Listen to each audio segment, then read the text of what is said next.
ST डेपोत एक गोंधळ माजला होता. डेपोत एक ट्रंक मिळाली होती आणि त्या ट्रंकमध्ये कापलेल्या अवस्थेत एका तरुणीची बॉडी होती. त्या बॉडीचे प्रत्येक अवयव कापलेले होते. डेपो कंट्रोलर महाले त्या ट्रंक भोवतालची जमलेली गर्दी हटवत होते. त्या अवस्थेतली एका तरुण मुलीची बॉडी पाहून प्रत्येकजण हळहळत होते. कंट्रोलर महालेने पोलीस स्टेशनला फोन करून या घटनेची माहिती दिली होती. काही वेळातच पोलिसांची गाडी आली.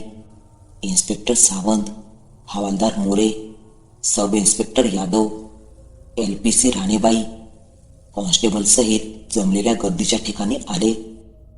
मोरेने व कॉन्स्टेबल यांनी गर्दी हटवली. सावंत साहेब त्या ट्रंक जवळ आले. ती एक पत्र्याची एक मोठी ट्रंक होती. त्यांनी आत वाकून बघितलं. बॉडीकडे पाहिले. अत्यंत क्रूरतेने त्या बॉडीचे तुकडे करण्यात आले होते. ते विदारक दृश्य पाहून त्या गुन्हेगाराचा राग येत होता. पोलीस कितीही निडर असला तरी असे दृश्य पाहून खूप वाईट वाटत होते. शेवटी तो एक माणूसच असतो. त्यांनी पंचनामा करून त्या ट्रंकमध्ये काही मिळतं का याचा तपास करायला सांगितला होता. त्या डेपोचा कंट्रोलर पुढे आला. साहेब, मी या डेपोचा कंट्रोलर. माझं नाव सुरेश महाले आहे. मीच फोन केला होता. यात बॉडी आहे हे तुम्हाला कसं कळालं? खानापूरवरून आलेल्या 9996 क्रमांकाच्या बसवर ही ट्रंक होती. आमच्या डेपोचा नारायण नावाचा हा माल बसवर चढला. त्याने सर्व सामान खाली उतरवलं. त्यात सामानात ही ट्रंक होती. पण ती घेण्यासाठी कोणी प्रवासी पुढे आला नाही. म्हणून नारायणने मला बोलावून घेतलं आणि ट्रंक घ्यायला कोणी आलं नाही असं सांगितलं. मी त्याला ती ट्रंक खाली उतरवायला सांगितली. पण ती ट्रंक जड असल्या कारणाने त्याला एकट्याला जमत नव्हतं. म्हणून दोघा तिघांनी त्या ट्रंकला जाड दोरीने बांधून खाली उतरवलं. नंतर उतरलेल्या प्रवाशांकडे ती ट्रंक कोणाची आहे का याची चौकशी केली. पण तिथे जमलेल्या लोकांपैकी कोणाचीच नव्हती. म्हणून आत काय आहे हे पाहण्यासाठी मी ती उघडायला सांगितली आणि आत ही बॉडी मिळाली. अहो महाले साहेब, तुम्ही ती ट्रंक उघडायला नको होती. जर त्यात बॉम्ब वगैरे सारखी स्फोटकं असती तर हा अख्खा डेपोच उडाला असता ना, आणि किती लोक मेले असती. सॉरी साहेब, परत असं घडणार नाही. ठीक आहे. बरे, या बसचा हा शेवटचा स्टॉप होता का? हो साहेब. मग त्यातून उतरलेल्या प्रवाशांना थांबून ठेवा. आम्हाला त्यांच्याकडे चौकशी करावी लागेल. हो साहेब, त्या प्रवाशांना मी थांबून घेतलं आहे. हे चांगलं केलं. कुठे आहेत ते? त्यांना माझ्या केबिनमध्ये बसवलंय. मोरे, त्या मुलीला कोणी ओळखतं का ते बघा. हो साहेब. आणि ते कंट्रोलरला घेऊन कंट्रोलर केबिनमध्ये आले. तिथे काही लोक सामान घेऊन बसले होते. सावंत आणि महाले आत येताना पाहून त्यातील एक जण म्हणाला, साहेब, आम्हाला किती वेळ इथे थांबावं लागणार? हे इन्स्पेक्टर साहेब आहेत. त्यांना त्या ट्रंकची चौकशी करायची आहे. सावंत साहेबांनी त्या लोकांकडे पाहिले. एक नवरा बायको व त्यांच्यासोबत त्यांची मुले. बाकी 1-2 जण बसले होते. त्यांच्या चेहऱ्यावर भीतीचे भाव होते. हे बघा, असं घाबरू नका. मी फक्त चौकशी करणार आहे. पण साहेब, आम्ही काय केलंय? तुम्ही काही केलं नाहीये. मला फक्त एवढंच सांगा, ते ट्रंक कोणी आणि कुठे चढवली हे पाहिलं का? नाही साहेब, रात्रीची वेळ होती. आम्ही झोपलो होतो. त्यातील एक जण म्हणाला. पण एवढी मोठी जड ट्रंक बसवर चढवताना आवाज झालाच असेल ना? नाही साहेब. परत तोच माणूस म्हणाला. खानापूरवरून कोण कोण आले? तेव्हा नवरा बायको होते. त्यांच्यातला नवरा उठून म्हणाला, साहेब, आम्ही आलो. आणि साहेब, ही ट्रंक पहिल्यापासूनच परच होती. तुम्ही ती पाहिली होती का? हो साहेब. माझे सामान व्यवस्थित ठेवले की नाही ते पाहण्यासाठी मी तिकडच्या हमालाबरोबर बसवर चढलो होतो. तेव्हा ही ट्रंक तिथेच होती. मी सामान ठेवण्यासाठी ती ट्रंक सरकवण्याचा प्रयत्न केला होता, पण ती सरकली नाही. म्हणून मी माझे सामान दुसरीकडे व्यवस्थित बांधून खाली उतरलो. तेव्हा ती चढवताना कुणाला पाहिलं का? नाही साहेब. ओके, तुम्ही गेलात तरी चालेल. तुमचे नाव, पत्ता आणि फोन नंबर आमच्या कॉन्स्टेबलकडे देऊन जा. ते सर्वजण निघून गेले. महाले साहेब, मला या एसटीच्या कंडक्टरला आणि ड्रायव्हरला भेटायचंय. त्यांना बोलावून घ्या. हो साहेब, असं म्हणून त्यांनी माईकवरून त्या कंडक्टर आणि ड्रायव्हरचं नाव घेऊन त्यांना केबिनमध्ये यायला सांगितलं. काही वेळातच तो कंडक्टर व ड्रायव्हर आत आले. कंट्रोलर साहेब, आम्हाला बोलावलं. कंडक्टर आत येत म्हणाला, साहेब, हा दराडे बसचा कंडक्टर आणि वाळिंबे बसचा ड्रायव्हर. तुम्ही खानापूर डेपोतून केव्हा निघाला होतात? रात्री 10ची बस होती आणि सकाळी 8ला या डेपोत आली. मग त्यावेळी ही ट्रंक कोणी चढवली ती पाहिली का? नाही साहेब, पण एका प्रवाशाच्या बोलण्यावरून तर ती ट्रंक कुणीतरी अगोदरच चढवली होती. साहेब, आम्ही जेवायला गेलो होतो तेव्हा कोणीतरी चढवली असेल, पण आम्हाला इथे आल्यावर कळालं की त्या बसवर ट्रंक आहे म्हणून. दराडे म्हणाला. अरे कमाल आहे, वर कोणाकोणाचं सामान आहे याची चौकशी करत नाही का? साहेब, विचारलं ना, आणि तसे लगेचचे तिकीट पण घेतले. म्हणजे तुम्ही सामानांची व्हेरिफिकेशन करत नाही का?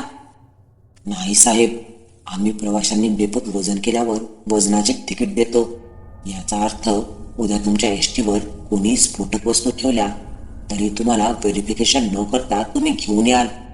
सॉरी साहेब, यापुढे आम्ही जातीने ते सामान पाहून घेऊ. ठीक आहे, तुम्ही जाऊ शकता. महाले साहेब, ही एसटी याच डेपोची आहे की खानपूरची? याच डेपोची आहे. मग ही बस याच रूटवर फिरत असते का? असं काही नसतं साहेब, गरज पडली तर ती दुसऱ्या रूटवरूनही जाते. मी बघून सांगू का? एक काम करा, त्या बसचा रूट, येण्या जाण्याची वेळ आणि त्यावेळी त्या बसवर कोण ड्रायव्हर आणि कोण कंडक्टर होते त्यांची नावे लिहून ठेवा. हो साहेब. सावंत केबिनच्या बाहेर आले. तिथे अजूनही लोकांची गर्दी होती. कोणी प्रवासी जाणारे आणि येणारे होते व काय झाले म्हणून तिथेच पाहत उभे होते. सावंत साहेबांना पाहून यादव आणि मोरे पुढे आले. साहेब, या मुलीला कोणीच ओळखत नाहीये. ह्या मुलीचे फोटो दाखवून या शहरातले आहे का ते बघ, आणि यादव, बॉडी PM ला पाठवून दे व ती ट्रंक लॅबमध्ये पाठवून दे. बोटांचे ठसे आहेत का ते बघा. हा साहेब. यादव निघून गेला. काही वेळाने कंट्रोलर महाले हातात लिस्ट घेऊन आला. साहेब, 9996 या क्रमांकाची बस या 3 दिवसात या रूटने गेली होती. सावंत साहेबांच्या हातात लिस्टचा पेपर देत ते म्हणाले. सावंतांनी तो पेपर पाहिला. बस 3 रूटने गेली होती. त्यांचे आभार मानून ते सर्वजण पोलीस स्टेशनला आले. यादव, खानापूर पोलीस स्टेशनला फोन करून त्या मुलीचे आणि ट्रंकचे फोटो पाठव आणि चौकशी करायला सांग. यादव निघून गेला. त्या तरुणीचा पत्ता कसा लावायचा याचाच विचार ते करत होते. दुसऱ्या दिवशी PM रिपोर्ट आला. त्या तरुणीचा 24 ते 30 तासांपूर्वीच खून झाला होता. ती तरुणी 18 ते 20 वयाची होती. तिच्यावर खून करण्याच्या अगोदर तिच्यावर अनेक वेळा बलात्कार झाला होता. हातापायावर रस्सीने बांधल्याच्या खुणा होत्या. याचा अर्थ तिला बांधून ठेवलं होतं. तिचे अवयव एखाद्या सराईताने कापले होते. म्हणजे कोणीतरी कसाई किंवा डॉक्टर असावा. आता तपासाच्या दिशाची चक्रे सावंत साहेबांच्या डोक्यात जोरात चालू झाली. आज 18 तारीख होती, म्हणजे 15 तारखेला या मुलीचा खून करण्यात आला असणार. खानापूरवरूनही निगेटिव्ह रिझल्ट आला होता. मग ट्रंक कुठे चढवली गेली? तेवढ्यातच यादव आणि मोरे आत आले. साहेब, आता तपास कुठून सुरुवात करायचा आहे? मोरे म्हणाला. ते दोघेही त्यांच्या ऑर्डरची वाट पाहत होते. मोरे, त्या महालेने दिलेली लिस्ट आणून दे. मोरेने त्या फाईलमधून ती लिस्ट काढून दिली. त्या लिस्टमध्ये पाहिले. यादव, मोरे, यात 15 तारखेला 9996 क्रमांकाची तीच बस पावनगावला गेली होती. त्याच्या त्यावेळेला 2 फेऱ्या मारल्या होत्या. नंतर ती बस त्याच डेपोत होती. पावनगावहून ती सकाळी म्हणजेच 16 तारखेला खानपूरला गेली आणि त्याच रात्री ती बस 16 तारखेला रात्री निघाली आणि सकाळी 17 तारखेला नारंगपूरला आलीये. याचा अर्थ पावनगावलाच तपास करायला पाहिजे. पावनगावला? मोरे म्हणाला. हो, कारण PM रिपोर्टनुसार त्या मुलीचा खून 2 दिवसांपूर्वी म्हणजेच 16 तारखेला झालाय आणि ह्या बसवर 15 तारखेला रात्री पावनगावला ही ट्रंक लोड केली असणार. पण कंडक्टर आणि ड्रायव्हरने ती बघितली नाहीये. ती बस सकाळी 16 तारखेला पावनगावहून खानपूरला गेली आणि त्याच रात्री ती बस खानपूरवरून निघाली व काल सकाळी नारायणपूरला आली. याचा अर्थ आपल्याला पावनगावला जाऊन पाहायला पाहिजे. हा साहेब, आता समजलं, मोरे म्हणाला. सकाळचे 11 वाजले होते. सावंत, मोरे आणि यादव सिव्हिल ड्रेसवर गाडी घेऊन पावनगावला निघाले. शहराच्या मध्यवर्गी भागात आल्यावर सावंत साहेबांनी गाडी एसटी डेपोत घ्यायला सांगितली. गाडी डेपोत आली. तिघे खाली उतरले. डेपोत कुठे हमाल आहेत का ते पाहिले. समोरून एक हमाल येत होता. मोरेंनी त्याला हात करून बोलावले. काय साहेब, सामान उचलायचे आहे का? त्यांच्याकडे येत तो म्हणाला, काही उचलायचं नाहीये, आम्ही पोलीस आहोत, तू हे फोटो बघ. मोरेने त्याला फोटो दाखवले. तू ही ट्रंक आणि या मुलीला पाहिले का?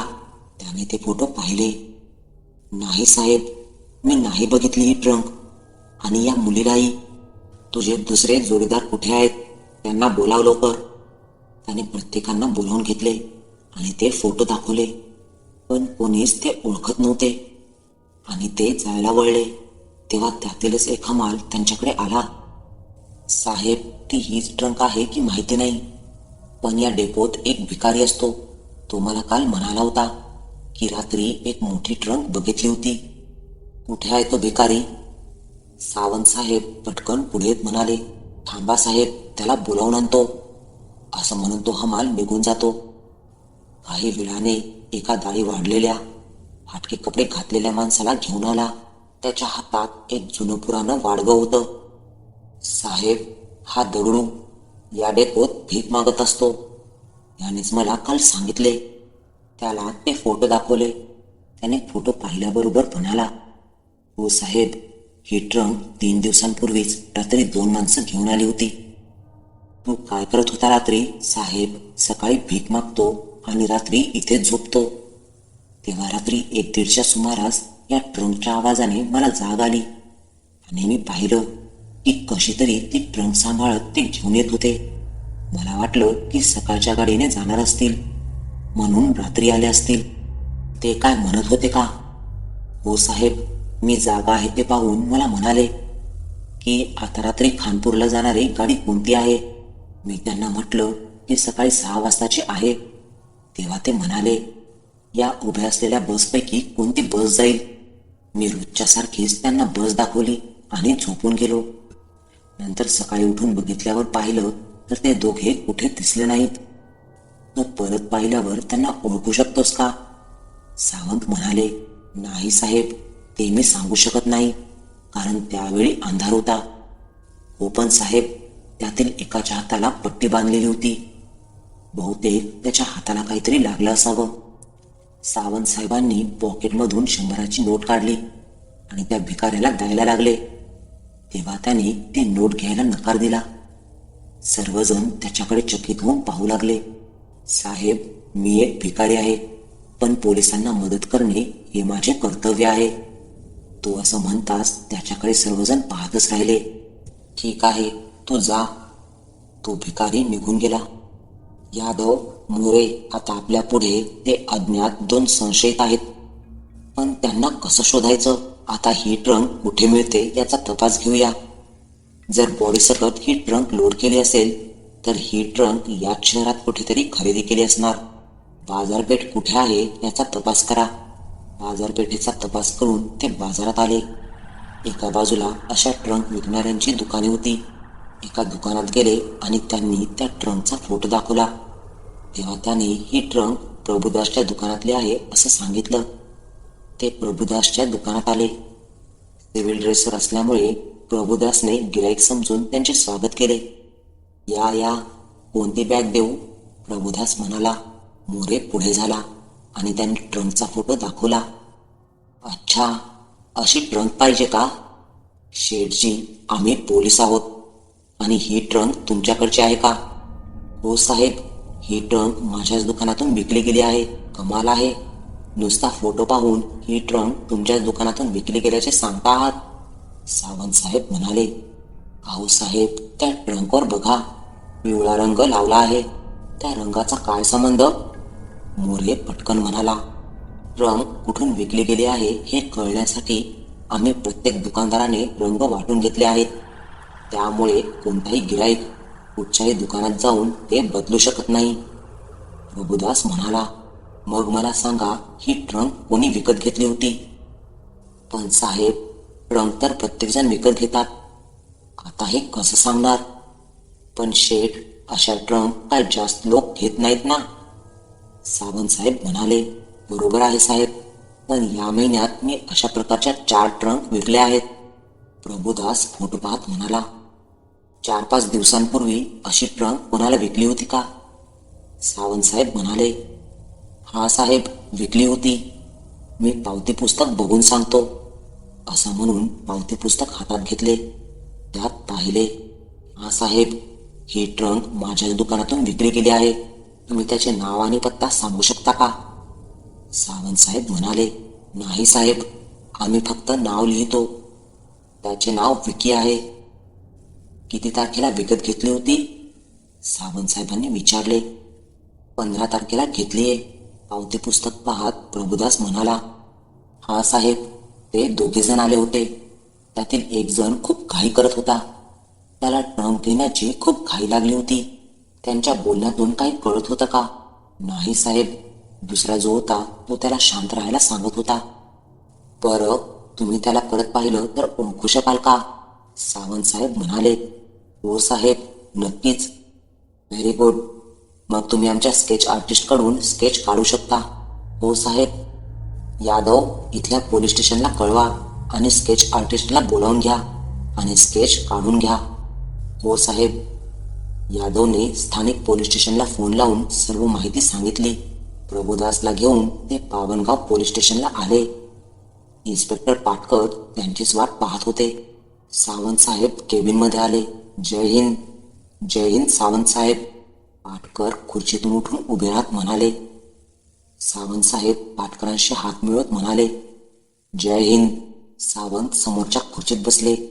चहा घेणार की थंड? चहा. ठीक आहे. आणि त्यांनी कॉन्स्टेबलला सांगून चहा आणायला सांगितला.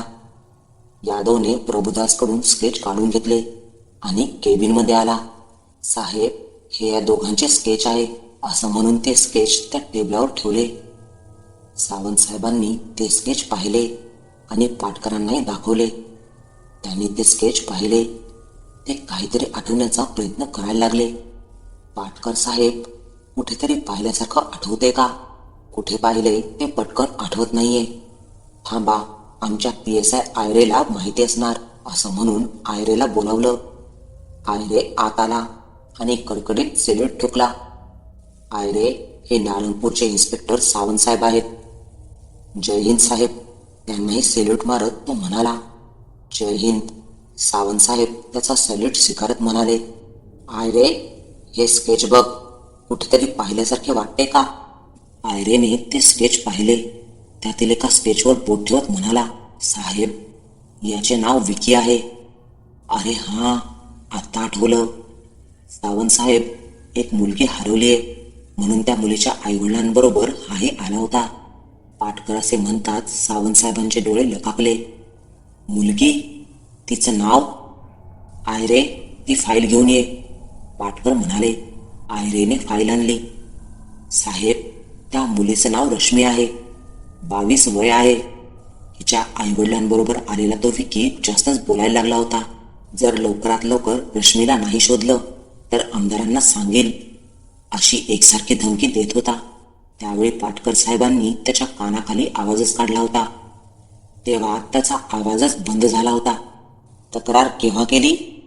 14 तारखेला. आयरे म्हणाला. याचा अर्थ पाटकर साहेब, आम्हाला ज्या बॉडीची ओळख पटवायची होती ती हीच आहे. हो, ती हीच असणार, पाटकर म्हणाले. सावंत साहेबांनी आयरेच्या हातातली फाईल घेतली व त्यातला फोटो पाहिला. नंतर त्यांनी मोरेकडून बॉडीच्या चेहऱ्याचा फोटो घेतला व बाजूला ठेवून पाहिला आणि तीच होती याची खात्री पटली. पाटकर साहेब, ती हीच आहे. आपल्या दोघांची केस सॉल्व्ह झाली. हो, आयरे तिच्या आईवडिलांना बोलवा आणि त्या विकीला काही कळवू न देता उचला. हो साहेब, आत्ता उचलतो, असं म्हणून आयरे बाहेर गेला. 1-1.5 तासाने रश्मीचे आई वडील आले. त्यांच्या चेहऱ्यावर आनंद होता.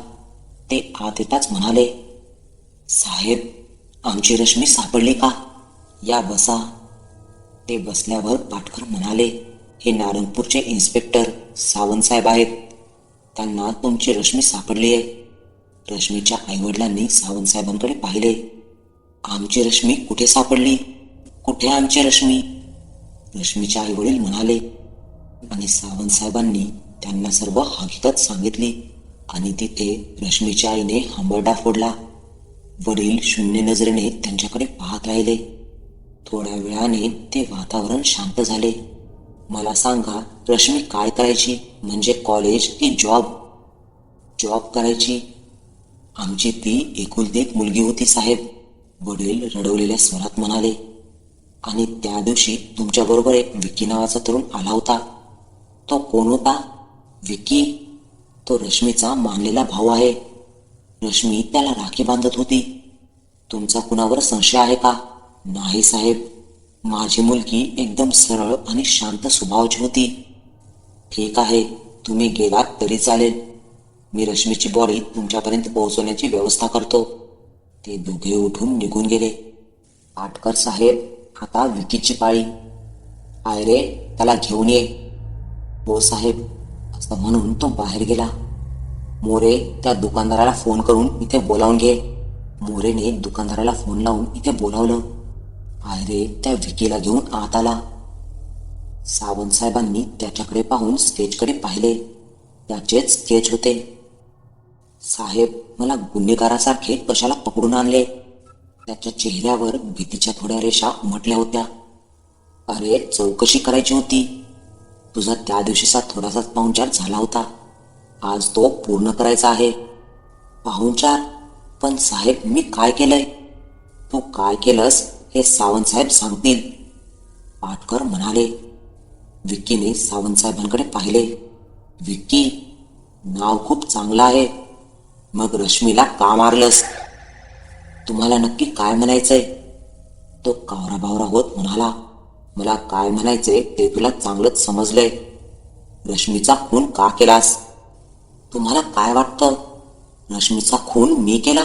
वाटतं नाही तर तूच रश्मीचा खून केलाय. तसे पुरावे आहेत. पुरावे? पण साहेब, रश्मी तर माझी मानलेली बहीण होती.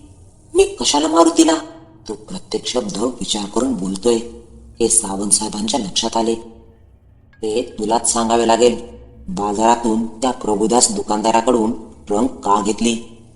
रश्मीच्या बॉडीचे तुकडे का आणि कसे केले? आणि रात्री 1-1:30 वाजता ती ट्रंक एसटीवर कशी चढवली?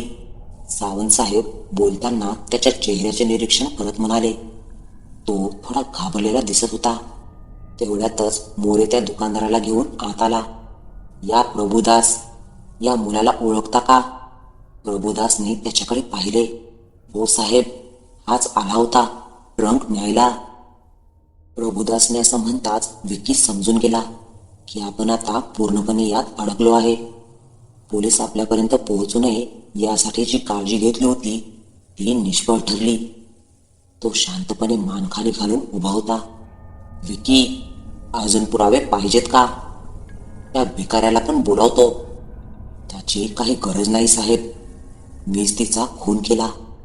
तो शांतपणे बोलत होता. मग पुढची स्टोरी सांगायला सुरुवात कर. सावंत साहेबांनी सिगारेट काढली व पाटकर समोर पॉकेट केले, पण त्यांनी नकार दिला आणि सावंत साहेबांनी सिगारेट शिलगावली. रश्मी मला भाऊ मानत होती, पण मी कधीच तिला बहीण म्हणून पाहिलं नव्हतं. माझं तिच्यावर प्रेम होतं. तसं मी तिला प्रपोजही केलं, पण माझा सर्व मित्रांसमोर तिने अपमान केला. मग मी आणि मित्रांनी तिला पळवून नेलं. मी तिच्याशी लग्न करणार होतो. तिला बेशुद्ध करून माझ्या फार्म हाऊसवर नेऊन ठेवलं.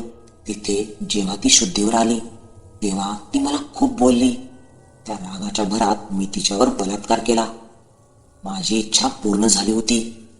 दारूच्या नशेत माझ्या मित्रांनी तिच्यावर बलात्कार केला. ती पूर्ण रात्र आम्ही दारू पित होतो आणि तिच्यावर बलात्कार करत होतो. दुसऱ्या दिवशी मी रश्मीच्या घरी गेलो तेव्हा ते पोलीस स्टेशनला जात होते. माझ्यावर संशय येऊ नये म्हणून मी त्यांच्याबरोबर पोलीस स्टेशनला गेलो.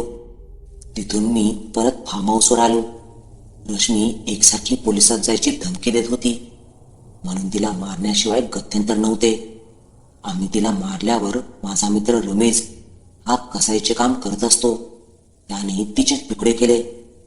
बाजारातून ट्रंक आणली. मला त्या बॉडीची विल्हेवाट लावायची घाई झाली होती म्हणून मी दुकानदाराकडे घाई करत होतो.